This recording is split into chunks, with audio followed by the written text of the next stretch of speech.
Hi, folks, and welcome to a quick walkthrough of how in Canvas you, as an instructor, so from the instructor side of things, will be able to create some stuff in our Teaching Creative Writing Lessons course for all of us to experience.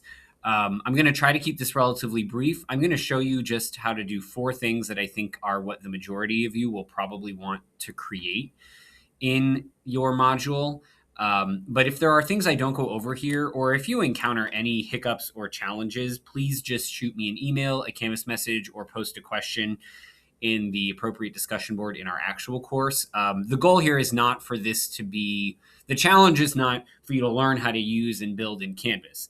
And it's not for you to do super correct instructional design. So I just want to reiterate that fact.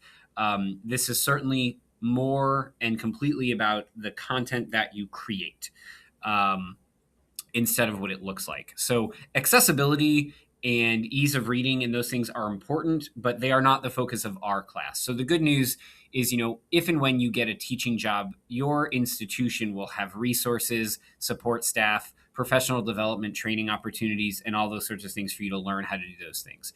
So I'm not really concerned about that in this class as much as I am in general. Accessibility and ease of reading are obviously important. Navigability is important, but we're not really learning about those things. We're learning about the content that you're creating. And so, for example, you may have seen in our class, probably the fanciest thing that I have is those little golden mustard colored banners. Actually, one of our instructional designers made those for me in one course, and I simply carried them over. I don't actually know how to create those. So it would be very unfair for me to expect you to successfully create that kind of level of design when I can't tell you how to do it. So what I'm going to go through here is show you how to do 4 things, and I'll go into some details on a couple other things in the process. But what you see right now is I'm in our Teaching Creative Writing Lessons course. Right now, you only see this sample module that I'm creating, but you will each have your own module that will say, it will say Joe Bauman teaching model or your name teaching module. I'm sorry. So you're going to want to find yours. Just so you know, if you ever want to create your own module, which please don't do that in this course, you would just click this plus module button, give it a title, click add module, and it would pop up. But essentially what you're going to be doing in yours is you're going to be using this little plus sign. So I'm going to go ahead and click plus here, and that's going to take you to this page where you can choose what you want to create. I'm going to start with a page because you're all going to be creating a page. And because you don't have any pages yet, you're just going to click create page and you're going to give it a title. So I'm just going to call this explanation page. Remember, this is where you're going to all want one of these. You can call it whatever you want, so long as it's pretty clear what it is that people are doing it. And you're going to then click add item. Okay, so then for anything, in order to access it, to edit it, you're going to click on it. There's a lot of clicking involved here. And you're going to end up here. And once Canvas decides to cooperate, then you're going to have to click this little edit button up here. Okay, so on a page, then what you can do is you can start building it once it opens all the way up. So here is where you will start typing. Now, I'll go over just a couple of things. You can use a header. And these different levels of headings are really, again, for accessibility purposes. So your major heading should be this heading 2. And then if you have a subheading and then another subheading, you might use 3 and 4. So let's say I want to use heading 2. I can click if I want to underline it, and I might say explanation of content. And then I'll click enter, and you'll notice that it will take me back to paragraph style. And here's what we're doing. And I will want to make that not be underlined. Whoops. A little crazy here. And just click that, and then it should underline it, and then you can keep typing. You can embed links to things directly. So if I highlight doing, I can just click this button. Either I can link to another page in the class if I want. I can link to an external link. What I would do here is just click this, and then I just put in the link here. I'm not going to because I don't have one in mind. If I want to use a course link, I click this, and then I can find what other thing I want to link it to. Again, you don't need to be that fancy. I'm just telling you that that's how you do that. What I will show you here is if you create a video for a lecture or something like that, you have a couple of options. For the purposes of our course, I use a Dell product, so I have Microsoft and Windows and all of those sorts of things. And included in my computer is Microsoft Clipchamp. So that's how I record all of these videos. So what I could do if I wanted is I could click on this, and I could just click upload or record media. And if I do that, I would just click here and then find it on my computer. You can also record in Canvas, but you can only record yourself or the screen. Okay, so I wouldn't necessarily recommend that unless you're trying to walk us through the Canvas screen. So Canvas, you can't record something in Canvas that is not Canvas. Okay, so what you can also do, and this is what I do, is I record on Clipchamp, and then I have a YouTube channel. You can make that for free. And then I upload my videos to YouTube. The reason I do that is for accessibility purposes, because what I can then do is it will self-caption, and they have a very good automatic captioning software. So somebody who has a hearing disability has captioning that they can use. Okay. The way that you would do that is you would click here and just click YouTube. And what I do once it opens up is I just search my name. You can see all the things that I've searched. And then I click enter, and my recent videos will show up, or other people's videos. Sometimes it can take a second to find a video. You might need to come back an hour or two later once you've uploaded it to YouTube.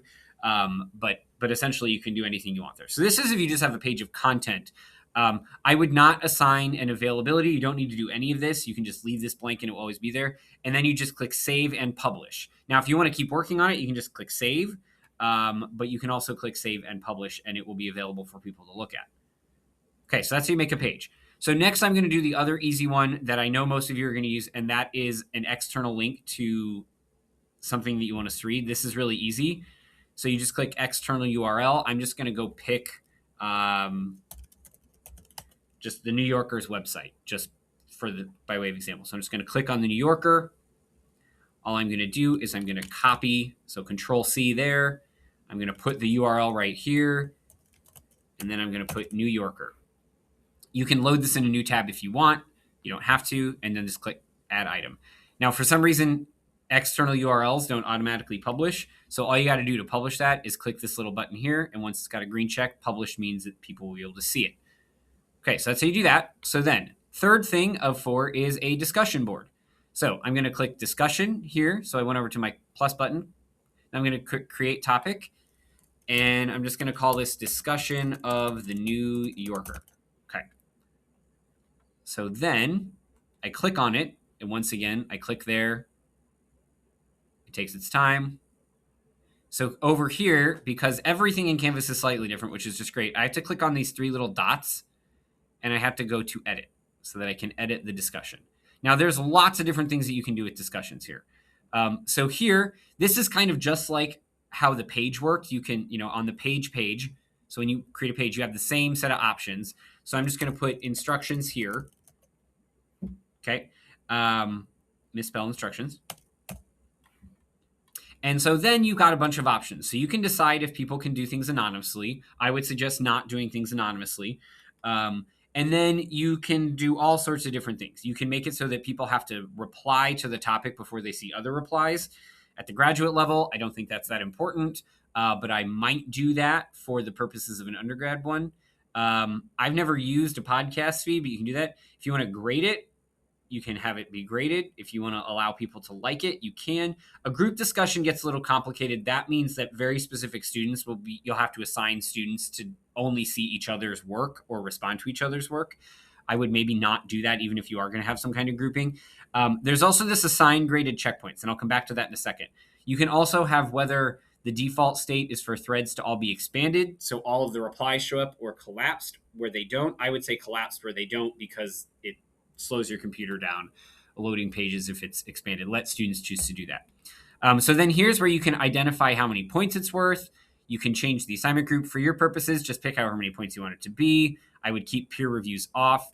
So then what you can do is you can decide if you just want to, and you don't need to worry about due dates for things either. Don't worry about that.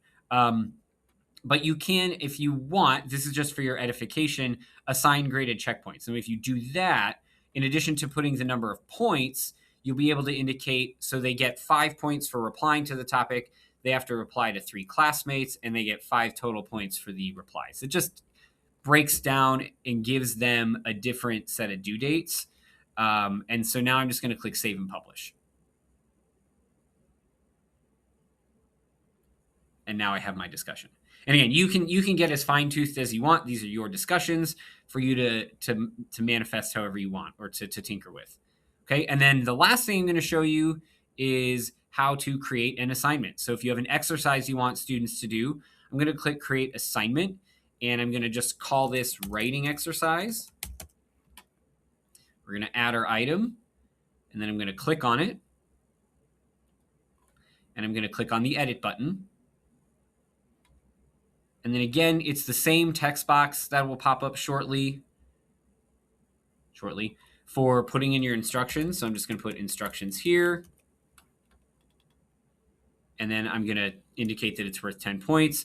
For our purposes, we're just leaving everything assignments because, again, we're not really talking about like creating groups of graded weights and all that sort of stuff. The important thing here is this thing, submission type. For our purposes, you're going to have to put online because students, we're not going to be in a room together to collect paper assignments. You can put, this is where you would put in your explanation page, if this would be something they bring to class, a printout or in a notebook, you can indicate that, even though we're doing them on here. And then you can pick, what I would suggest picking is file upload. You could also do text entry if you want. The difference here is that with file uploads, you can't give feedback, and I will show you how to give feedback on something that is a text entry in in-text comments, okay? You can restrict file types if you want. So I'm just going to say that that has to be a doc or a docx, so that it's got a Microsoft Word, because some people use some weird sort of stuff. I'm going to skip the rest of this. It's not that important. And then you can pick a due date. And then click save and publish. And so then the last thing I'm going to do now, I will have already done this for you, but notice how these are all published, but this is still unpublished. I'm just going to click here and just say click publish module in all items. I will have pre-published your modules, so you don't need to worry about doing that, but just for your edification. Now, when it comes to grading, so as the teacher, what you can do, so let's say I want to go grade these writing exercises. So I'm going to click writing exercise, and what you'll do is you can click over here on speed grader. Now, as I'm recording this, there's no one else in this class, so nothing is going to show up because there's no students. But what will happen, let's see if this even does anything, so it's an empty course right now, so I can't actually show you it. But what's going to show up is a screen with the students' work over here and a place to put points and more feedback over here. What you will basically do is you can click on anything in their document and a little box will pop up and you can type up your feedback. And then you can also add feedback over here. If you've given people a writing assignment, the level of feedback you offer them does not need to be massive. Just practice to sort of demonstrate how you will engage with their work. So it doesn't need to be super extensive. So all you want to do is pop a comment or two in over here, and then a comment, 1 or 2 sentences over here. There will be a place where you can click submit comment and put a grade in. I think that's pretty straightforward, as long as you know that all you've got to do is click on the exercise, click on the assignment, and click speed grader, and that will get you where you need to be. Okay, that should be the basics of what you need to be able to do these various things. But like I said, if you have any questions or there's anything you're hoping to do with your lessons and material that I have not covered, do not hesitate to ask, because I want you to feel like you can be creative and be not limited by Canvas. We will figure it out. If Canvas is being a hardship for this stuff, we'll figure out and can brainstorm together ways that you can make it work. Okay, that's it.